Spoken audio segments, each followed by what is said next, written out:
In Tuesday's report of COVID cases in Thailand, the Public Health Ministry has announced 2,473 infections and 35 COVID-related deaths.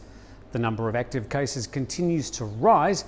Yesterday, the state recorded over 35,000 people still under care in hospitals or field hospitals. Most of those people remain asymptomatic. And before we start today's program, a big shout out to Philip Weinberger. Thank you very much for being a new member, and you can become a member too. You can read more about that right there under this video. Time for the news.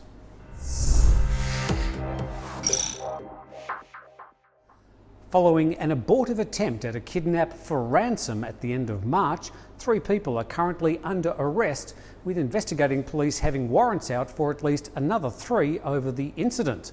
3 men abducted a Taiwanese businessman after they lured him to an Italian restaurant in Thong Lo, Bangkok, to discuss some business problems over a purchase of a large quantity of plastic gloves with the Paddy the Room Trading Company.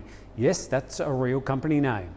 Currently, 2 Americans are under arrest. One of them, 52-year-old Louis Ziskin, has previously spent 16 years in a US jail over drug charges. The 2 men were arrested this week at a condo in Thong Lo. A Thai accomplice has also been arrested. A former traffic policeman, captured in the CCTV video at the restaurant, is currently being sought by police for his alleged involvement. An Israeli named as Michael Greenberg, an Israeli operating a detective company in Thailand, is also being sought by police. The 60-year-old Taiwanese businessman was released by the extortion gang after 2 failed attempts to secure a ransom, first from the man's family and then from his business associates. He headed to hospital and then presented himself to the Thong Lo police with his story. The abduction took place on March the 28th. Thailand's long-awaited national vaccine rollout could finally get underway next week as supplies have arrived ahead of schedule, according to the Ministry of Foreign Affairs.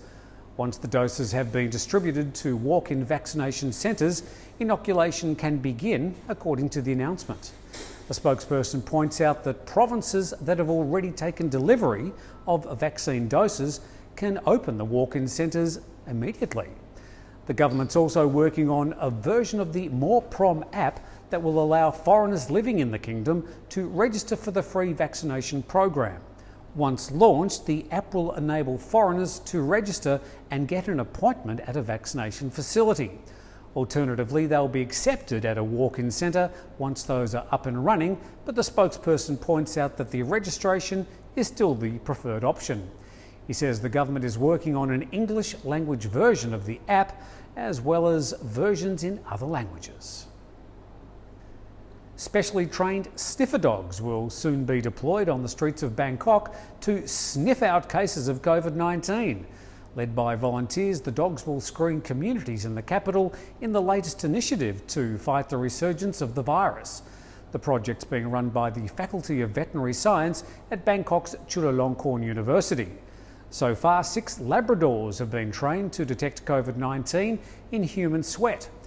With a sense of smell 50 times greater than that of human beings, dogs are given certain items to sniff. The dogs have been trained to sit when they detect the scent of COVID-19 on the fabric. Tests show that the animals have an accuracy rate of nearly 95% in detecting infected asymptomatic patients. It's understood the dogs will be used in addition to regular screen processes. Just a hint, if a Labrador approaches you on a leash with an official-looking person, don't tell the dog to sit. With thousands of inmates now infected with COVID-19 at several Thai prisons, shedding light on the country's long-standing problem of overcrowded prisons, Thailand's Justice Minister says around 50,000 inmates will be released next month. So far, the Department of Corrections has reported 10,384 COVID-19 cases in Thai prisons. The Justice Minister announced his latest cunning plan, saying around 50,000 inmates who are incarcerated on minor drug charges will be released next month and placed under house arrest with electronic monitoring bracelets. Thailand's prison population per capita rate is the 9th highest in the world as measured by the World Prison Brief. At least a glimmer of good news today, with Koh Samet off the coast of Rayong reopening to visitors after being closed for the last 3 weeks.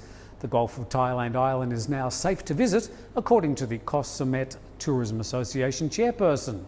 On April the 27th, the Rayong governor ordered Koh Samet to be closed to visitors after 5 people on the island tested positive. The closure was initially set for 14 days. No recent COVID-19 infections have been reported. Back on the mainland, Rayong's health officials reported 10 more COVID-19 infections yesterday. That brings a total of up to 831 cases and 7 deaths since the start of April. The US has confirmed additional sanctions against Myanmar in response to the February 1 military coup that ousted the democratically elected civilian government of Aung San Suu Kyi.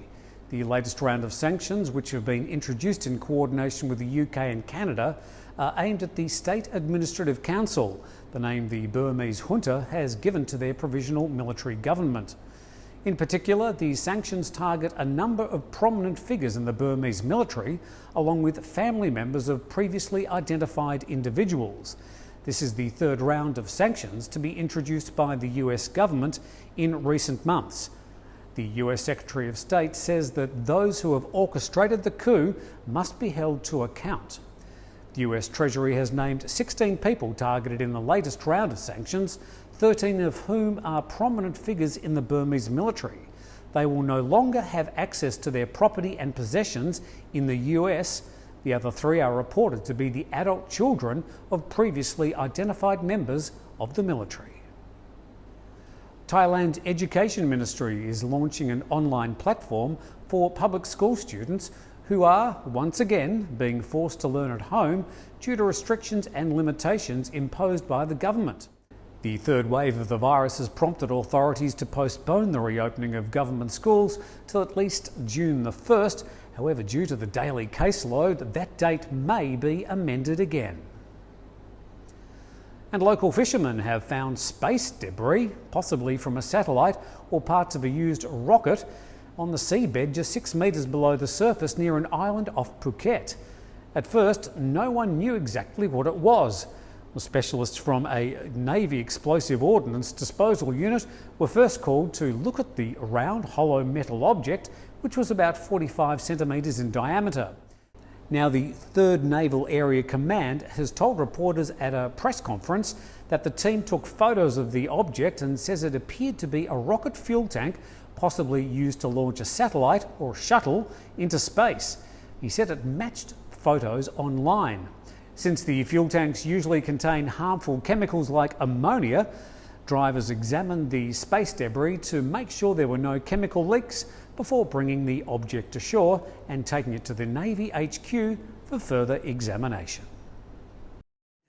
Well, that's the main stories from around Thailand over the past 24 hours. To catch up with all the latest news, you can always go to the Thaiger.com. And don't forget, you can always subscribe to the channel. We appreciate you watching, and we'll be back again tomorrow.